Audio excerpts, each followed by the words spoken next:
नमस्कार साथियों की फैक्ट में आप सभी का स्वागत है। उम्मीद करता हूं कि आप सभी लोग बेहतर होंगे। सभी सनातनी और राष्ट्रवादी भाई बहनों से अपील रहेगी कि चैनल को सब्सक्राइब करिएगा, वीडियो को लाइक और अधिक से अधिक लोगों तक शेयर कर दीजिएगा। दोस्तों, मोदी 3.0 कैबिनेट रीसफल की चर्चा और हलचल इस समय दिल्ली में सबसे तेज हो गई है। ये हलचल इसलिए बढ़ी है क्योंकि भारतीय जनता पार्टी की जो संगठन की नई टीम थी उसका गठन हो चुका है। पार्लियामेंट्री बोर्ड के गठन में कुछ समस्याएं हैं, या एक तरीके से कह सकते हैं थोड़ा उसमें टाइम लग सकता है, लेकिन उसका बहुत कुछ मतलब है नहीं अभी वर्तमान में। अब कैबिनेट में किन किन मंत्रियों की छुट्टी हो सकती है और कौन नए चेहरे, महिला, युवा शामिल हो सकते हैं, इसकी चर्चा दिल्ली में चल रही है। और कई सारे चौंकाने वाले नाम हैं। आप लोगों ने देखा होगा 2-3 दिन से लगातार देवेंद्र फडणवीस का नाम चल रहा है कि उनको महाराष्ट्र से बुला करके कैबिनेट मंत्री बनाया जाएगा और उनको दिल्ली लाया जाएगा। हालांकि उसकी संभावना बहुत कम लगती है। मैं लखनऊ में हूं इस समय। उत्तर प्रदेश में भी एक चर्चा चली है 2 दिन से, योगी आदित्यनाथ को अब सेंट्रल में लाया जाएगा, और ये दोनों ही चर्चाएं मुझे लगता है कि सही नहीं होंगी। लेकिन कई सारे मंत्रियों की, लगभग 1 दर्जन मंत्रियों की छुट्टी होने जा रही है, ये चर्चा सही है। 2 नाम तो मैं आपको बता दूं 100% कैबिनेट से जा रहे हैं, एक पीयूष गोयल और एक पंकज चौधरी। पीयूष गोयल को भारतीय जनता पार्टी ने कोषाध्यक्ष बनाया है, और एक व्यक्ति 2 पद भाजपा में नहीं होता, तो इनका जाना तय है। पंकज चौधरी उत्तर प्रदेश भारतीय जनता पार्टी के प्रदेश अध्यक्ष है, तो इनके पे भी ये नियम लागू होगा। एक व्यक्ति 2 पद, तो इनका भी जाना निश्चित है। बाकी बिट्टू वगैरह कई सारे मंत्री ऑलरेडी जा ही चुके हैं, धर्मेंद्र प्रधान का इस्तीफा हो ही चुका है। तो मुझे लगता है कि इस समय जो 12 सीटें खाली हैं वर्तमान में, और ये जो 2 जाने वाले हैं 14 हो जाएंगी, ये तो फिक्स वाला है जो मैं बता रहा हूं। तो आइए थोड़ी थोड़ी चीजों को समझते हैं और विस्तार से चर्चा करते हैं। मोदी कैबिनेट में जल्द बड़ा फेरबदल। 3 मंत्रियों के इस्तीफे से 12 पद खाली हुई। 3 मंत्री ऑलरेडी इस्तीफा दे चुके हैं।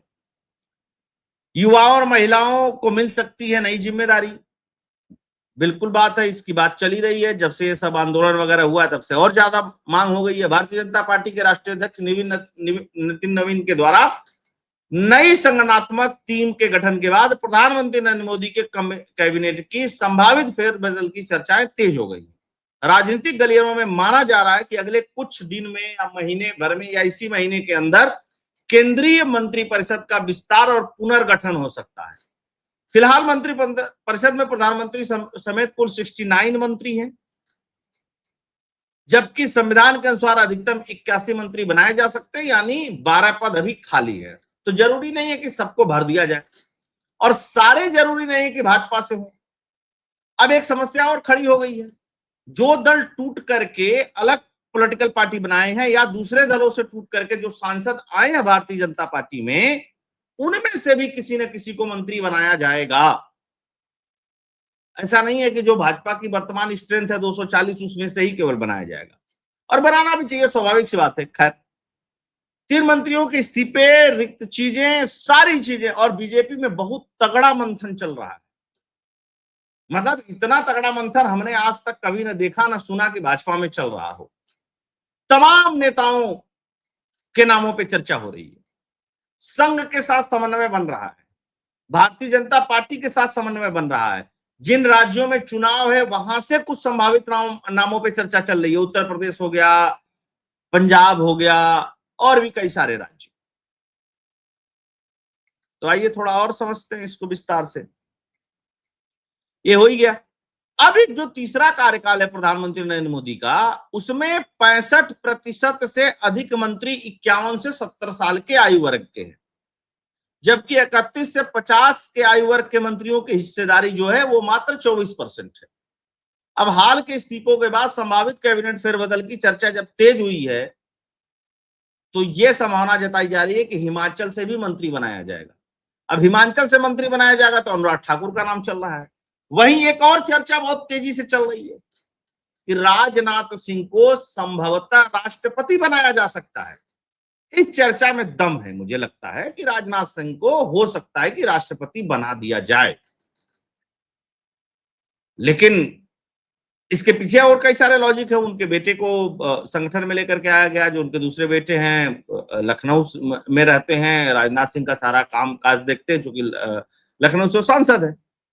तो जब उत्तर प्रदेश की टीम बनी तो उनमें उनको लाया गया और उपाध्यक्ष बनाया गया। तब से अटकलें तेज हो गई कि हो सकता है कि राजनाथ सिंह बहुत लंबे समय तक अब मोदी कैबिनेट में न रहें। खैर, चर्चा तो चर्चा ही होती है, फिर भी बात कर लेते हैं। इस्तीफा देने वाले कौन कौन लोग हैं? धर्मेंद्र प्रधान ने इस्तीफा दिया था, आप लोगों को पता ही है। जॉर्ज कुरियन ने इस्तीफा दिया, रवनीत सिंह बिट्टू ने इस्तीफा दिया। इन लोगों का राज्यसभा का कार्यकाल एक्सटेंड नहीं किया गया था। धर्मेंद्र प्रधान ने इस्तीफा क्यों दिया, इसके बारे में आप लोगों को पता ही है।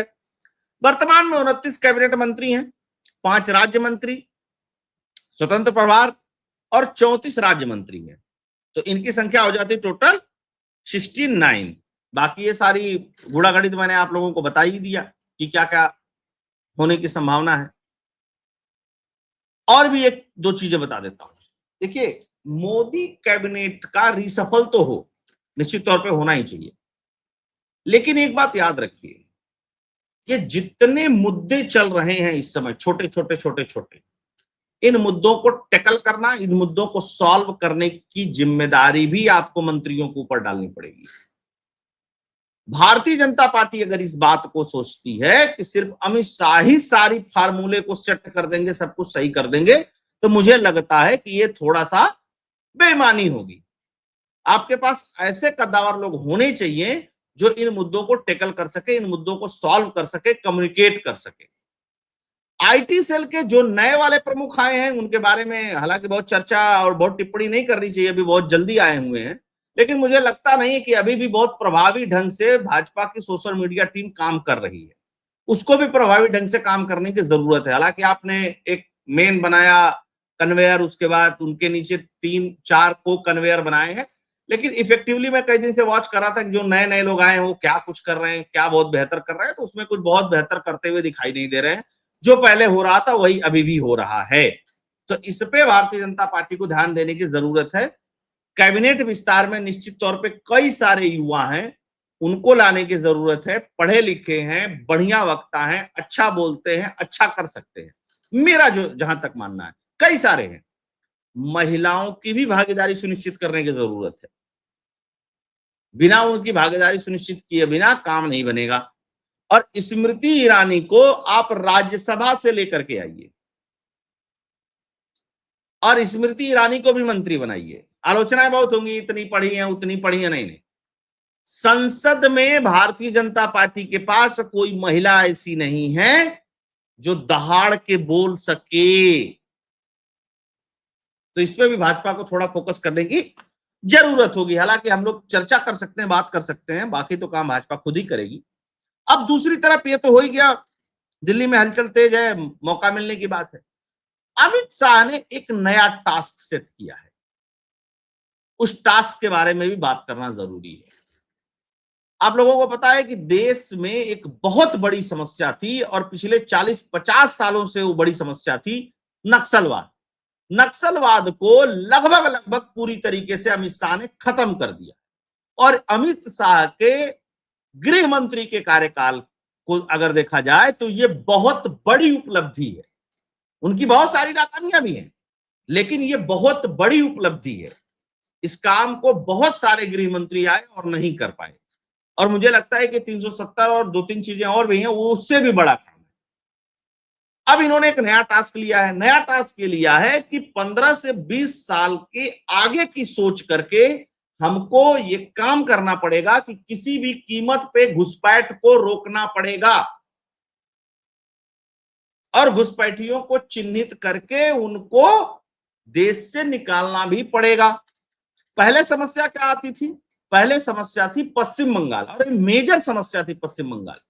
अब पश्चिम बंगाल में भारतीय जनता पार्टी की सरकार है, बाढ़ लगाने का काम बहुत तेजी से हो रहा है। जब बाढ़ लग जाएगा पूरे बॉर्डर पे तो मुझे लगता है कि निश्चित तौर पे उसमें कमी आएगी। लेकिन उससे भी बड़ा टास्क है कि चिन्हित करके उनको देश से बाहर किया जाए।